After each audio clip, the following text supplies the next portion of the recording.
Allez, on vous donne un chiffre. À présent, 17. C'est le nombre d'antennes paraboliques qu'on peut compter aujourd'hui sur le toit de l'ambassade de Russie à Uccle. Alors, pour pouvoir les compter, il faut soit habiter très haut en face, soit avoir un petit drone sous la main. Et ce nombre impressionnant, il inquiète les autorités belges et européennes qui soupçonnent la Russie d'espionnage. Alors, Grigorienko, qu'est-ce qui explique ce nombre important de paraboles sur l'ambassade russe? Mais oui, ce nombre, en fait, il est venu donc d'une enquête du quotidien belge De Tijd avec des confrères européens, une enquête baptisée Espiomat.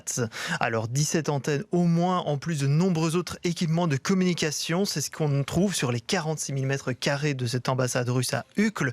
Alors selon des experts en renseignement par ondes électromagnétiques, la Russie est bien capable d'utiliser ces antennes pour espionner et intercepter des communications. Et De Tijd précise justement que ce parc de paraboles a fortement augmenté ces dernières années. On était seulement à 7 antennes en 2004 contre 17 aujourd'hui. Et en plus, on voit des gouttières qui ont été installées en 2018 qui cacheraient encore plus certains instruments de communication. Alors le problème, c'est que les autorités belges ne peuvent pas intervenir là-dessus. Selon la Convention de Vienne, il n'est pas permis de contrôler les communications envoyées par une ambassade. Il y a une protection juridique qui rend impossible toute surveillance.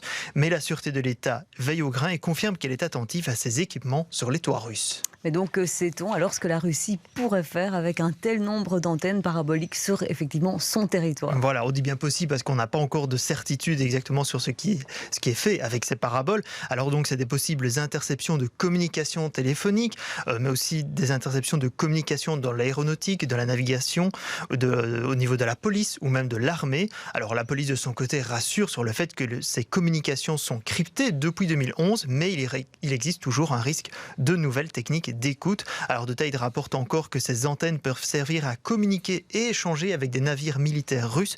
Justement, l'année dernière, on a compté 30 de ces navires proches de nos côtes l'année dernière.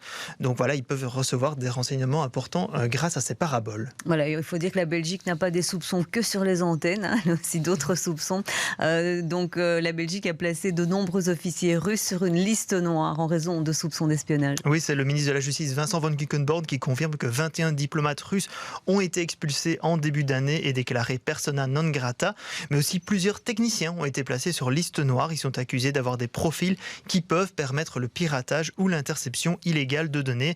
Alors les services de renseignement européens travaillent justement de concert pour surveiller d'éventuelles opérations russes, même si la tâche s'annonce délicate vu les protections juridiques en place.